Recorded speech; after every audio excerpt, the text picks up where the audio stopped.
तर आज 5 जानेवारी 2026 रोजी संध्याकाळचं दृश्य आपण पाहताय।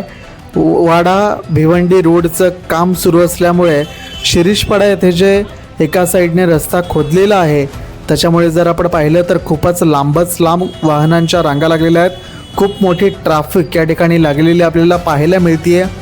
वाडा भिवंडी रस्त्याचं काम सुरू आहे आणि त्याच्याचमुळे तिथे जर आपण पाहिलं तर एका बाजूने रस्ता पूर्णपणे खोदलेला आहे शिरीषपाडा नाक्यावर, आणि त्याच्यामुळे जर आपण पाहिलं तर ट्रॅफिक खूप मोठ्या पद्धतीने लागत असलेली आपल्याला पाहायला मिळते।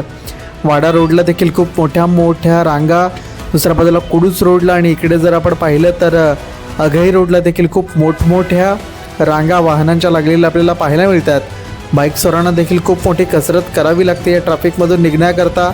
वाडा भिवंडी रस्ता नेहमीच चर्चेमध्ये राहिला आहे आणि आता जर हा पहिला त्या रस्ता खोदलेला आपल्याला पाहायला मिळतोय, याच्यामुळे सर्वच प्रवाशांना खूप त्रास आणि मनस्ताप सहन करावा लागतोय।